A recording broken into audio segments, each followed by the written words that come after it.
कि हर शाख पे उल्लू बैठा है, अंजाम गुलिस्तां क्या होगा। हमारी सुप्रीम कोर्ट्स में भी माशाल्लाह वही जजेज़ हैं जिन्होंने नवाज शरीफ को उतारा, वही जजेज़ हैं जिन्होंने इमरान खान की हुकूमत को भी उतारा, वही जजेज़ हैं जिन्होंने हमजा शहबाज के सारे केस ख़त्म किए, हमजा शहबाज दोबारा प्राइम मिनिस्टर वज़ीर आला पंजाब बना, वही जजेज़ हैं जिन्होंने दोबारा उसको उतार के फिर वज़ीर आला अपना परवेज़ इलाही साहब को बनाया।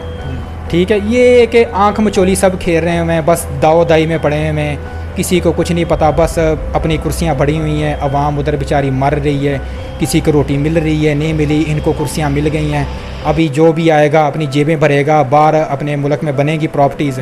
तो अल्लाह अल्लाह खैर। अगर सवात में मौजूद मौलाना सूफ़ी मोहम्मद ये बात करे कि मैं पाकिस्तान के कानून को नहीं मानता तो वो दहशत गर्द है। अगर कोई सियासत पाकिस्तान में, ये सियासतदान अगर पाकिस्तान में अभी खड़ा होकर ये कहता है मैं पाकिस्तान के कानून को नहीं मानता, यहाँ पर मेरा या आपका बच्चा मारा जाता हो किसी की नहीं सुनी जाती, वो मेरे कहने पर मसला क्यों नहीं हल हुआ, उसके कहने पर मसला क्यों हल हुआ। अरे वकला बरादरी जो है वो कितनी ज़ालिम है, कितनी अवाम जो है वो तरस रही होती है, मुँह उन्होंने खोला होता है कि भाई हमें किसी तरीके इंसाफ मिले। देखें ये डस्का में वाक़या हुआ, शहजाद वड़ा चाला SHO साहब ने 2 वकील का जो मर्डर जो कर दिया, ठीक है, मीडिया ने शोर मचाया तो ये वावेला सारी हवा में उड़ गया।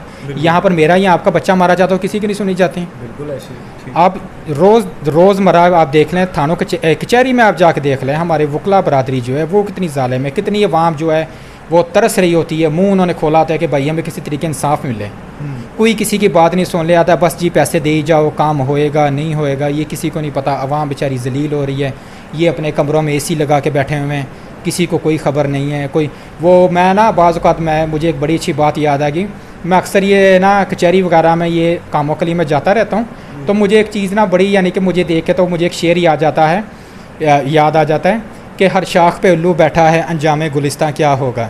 तो यही हिसाब है कि हमारे हर कोने में तो उल्लू बैठे हुए हैं, तो हमारे गुलिस्तान का भी वही हाल होना है। ठीक है, तो निज़ाम चेंज होते हैं अदारों की मजबूती की वजह से। ठीक है। अभी ये पिछले हफ्ते की बात है, असिस्टेंट कमिश्नर साहब के पास हमारा एक मसला था, तो मैं उधर गया, तो पटवारी से कुछ थोड़े से थे, अपना कोई हमारा कोई ज़मीन का मामला था, वो उसने बात नहीं सुनी, तो हमने जाके उधर कंप्लेन की उनको, तो 1 मिनट में पहले वो मसला हल हो गया। वो मेरे कहने पर मसला क्यों नहीं हल हुआ, उसके कहने पर मसला क्यों हल हुआ, क्योंकि वो उसके अंडर था, उसको सस्पेंड कर देगा, उसको सज़ा देगा। मेरे कहने पर क्यों नहीं होना चाहिए। ये थाने कचहरियों में ये पुलिस के पास जो गाड़ियाँ हैं वो गाड़ियाँ उनकी नहीं हैं, वो गाड़ियाँ हमारी हैं, वो अवाम की गाड़ियाँ हैं, वो आपके पैसे। अगर सवात में मौजूद मौलाना सूफ़ी मोहम्मद ये बात करे कि मैं पाकिस्तान के कानून को नहीं मानता तो वो दहशत गर्द है। अगर कोई सियासत पाकिस्तान में, ये सियासतदान अगर पाकिस्तान में अभी खड़ा होकर ये कहता है मैं पाकिस्तान के कानून को नहीं मानता तो वो दहशत गर्द।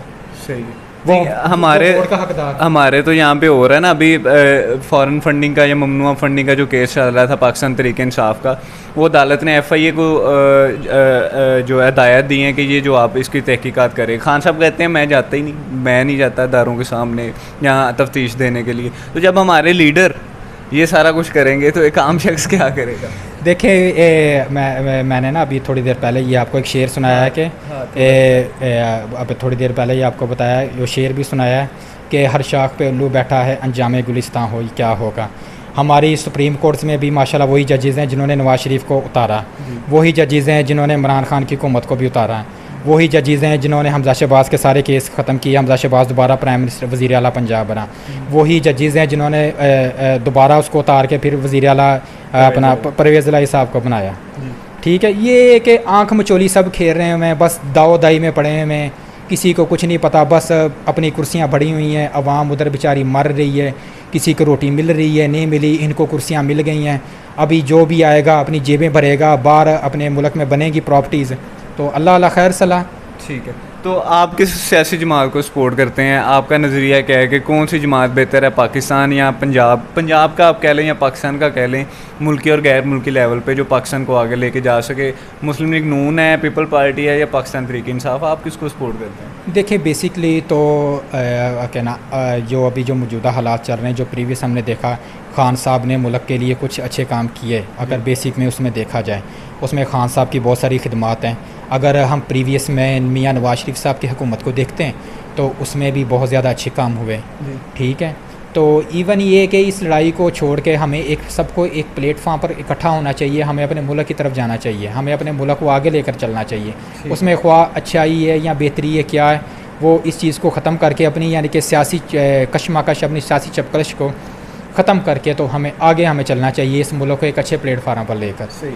तो कोई है मौजूदा दौर में कोई लीडर नज़र आ रहा है जो आपकी सोच है या जिस पे माशाल्लाह आप काम कर रहे हैं, ये इसको आगे लेके जाए या जो आप चाहते हैं वैसा हो सके, कोई लीडर नज़र आ रहा है? फ्यूचर तो ये लीडर मैं बस ये अल्लाह पाक से नमाज़ पढ़ के दुआ करता हूँ कि या अल्लाह पाक इस वक्त पाकिस्तान को तारक बिन ज़ियाद जैसे हुक्मरानों की ज़रूरत है, मोहम्मद बिन कासिम जैसे हुक्मरानों की ज़रूरत है, सलाहुद्दीन अय्यूबी जैसे हुक्मरानों की ज़रूरत है। आप देखें ईरान का अगर हम शजरा अकस उठा के देखें तो ईरान वो मुल्क था जहाँ जगह जगह में क्या क्या दंगे फसाद होते रहे, लेकिन जब अयतुल्ला ख़माइनी जो उनका सुप्रीम लीडर है जब वो उठा तो उन्होंने सज़ा और जज़ा के कानून को सिर्फ एक आंख से देखा, जिसने गलत काम किया उसको उसी टाइम पकड़ के लटकाया। ठीक है, तो ये चीज़ें होनी चाहिए कि इस वक्त पाकिस्तान में तो कोई इस टाइम पाकिस्तान को एक सुप्रीम लीडर की ज़रूरत है। तो कोई नज़र आ रहा है? सुप्रीम लीडर तो इस टाइम तो मेरी नज़र में कोई नहीं। सुप्रीम लीडर का ना तो हम किसी को कह सकते हैं तो नाम किसी ये, लेकिन अभी ज़रूरत है पाकिस्तान में। इमरान खान साहब को तो हमारे इदारों ने भी सादक और अमीन कहा हुआ और कहा जाता है करप्शन से पाक हैं बिल्कुल और ईमानदार हैं, दयानतदार हैं वो, तो फिर भी आप कह रहे हैं कोई सुप्रीम लीडर नहीं है? देखिए अदारे तो ये भी कहते हैं कि मियां नवाज शरीफ के साथ जो हमने माजी में जो ज़्यादतियाँ की वो भी गलत की थी। अब मियां नवाज शरीफ साहब भी सितंबर अक्टूबर के एंड में आ रहे हैं पाकिस्तान, उन पर सारे केसेस ख़त्म हो जाएंगे, वो भी दोबारा मुल्क में। अदारों की क्या बात करते हैं, वो भी ये सारा सिस्टम चला रहे हैं। सही। तो एंड पे आप क्या पैगाम देना चाहते हैं देखने वाली आवाम को और ख़ास तौर पे हमारे जो हुक्मरान हैं उनके लिए कोई पैगाम आप देना चाहें? हुक्मरानों को पैगाम तो नहीं, सिर्फ यही कहना चाहेंगे कि भाई खुदा का वास्ता है, कुछ नहीं तो किसी के लिए नहीं, सिर्फ इस पाकिस्तान के लिए सोचें और कुछ नहीं। ये पाकिस्तान हमारा मुल्क है। 75 साल वो इकबाल क्या कहता है कि अकाबी रूह जब बेदार होती है नौजवानों में, नज़र आती है उनको अपनी मंजिल आसमानों में। तो नौजवान इस मुल्क का सरमाया है, ठीक है, लेकिन बेचारे रोज़गार के लिए कोई सड़कों को कोई रेडी लगा रहा है, कोई कुछ कर रहा है।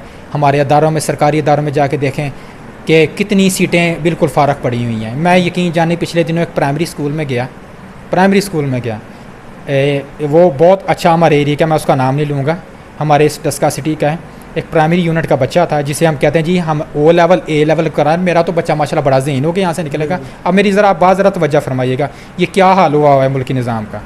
प्राइमरी यूनिट का एक बच्चा था, मैंने उसको कहा कि 1,50,000 मुझे ये हिस्सा लिख कर दिखाओ, 1,50,000 का मुझे हिस्सा लिख कर दिखाओ। आप यकीन जाने उसको वो नहीं लिखना आया।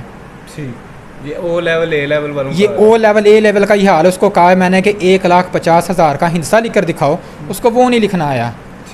जब यही लोग जब ऊपर जब जाएंगे, देखें मैंने पहले शो में ये अब आपके मैंने बात की है कि अगर सवाद में सूफ़ी मोहम्मद कह देता है कि मैं पाकिस्तान के कानून को नहीं मानता, वो दहशतगर्द। अगर सियासतदान कहता है मैं पाकिस्तान के कानून को नहीं मानता, तो सुबह सारी वाम उसके साथ इकट्ठी हुई होती है, ये तो बिल्कुल ठीक है, ये तो सादे कमीन है, ये तो बड़ा कुछ कर देगा, ये फलाना कर देगा, ये कर देगा, वो कर देगा। होता कुछ नहीं। मैंने इवन के कचहरी में देखा है, हमारी वकला बरादरी मैंने बड़े बड़े देखे हैं, उनके पास यकीन जाने 20-20 साल से लोगों के केस जो हैं वो अभी तक पड़े हुए हैं, अभी तक ना केस की यानी कि नहीं हो रही। कोई कह रहा है जी आज करेंगे, फलाना कर रहे हैं, ये कर रहे हैं, ये कि बस यानी कि ये का कोई हमसे बात करेगा तो दंगा फसाद करके उल्टा सीधा मार कुटाई करके तो बस जी चुप कर जाएंगे। किसी ने हमारे पास कौन सा आना है, किसी ने हमें क्या देख लेना है। बिल्कुल ऐसे ही है। तो मुल्की निज़ाम को हमने देखे, मैं आपको एक बात बताता हूँ, हम किसी चीज़ हम कहीं पर जाते हैं, फॉर एग्ज़ाम्पल हमारी गली में कोई मीटर लगाने वाले बिजली का आ जाता है, हमें पता है हमने लीगल फ़ाइल जमा कराई है, पैसे भी तारे में गवर्नमेंट के केसों में, ठीक है, मीटर नहीं लगता जब तक कुछ देना नहीं, उसके अलावा भी कुछ नहीं देना यार। जब हमने अपनी जेब से पे कर दिया, कुछ दे दिया, वो तो उसको तो रिश्वत लग गई। वो आज मुझसे भी लेगा, कल आपसे भी लेगा, कल उससे भी लेगा, कल हर किसी से लेगा।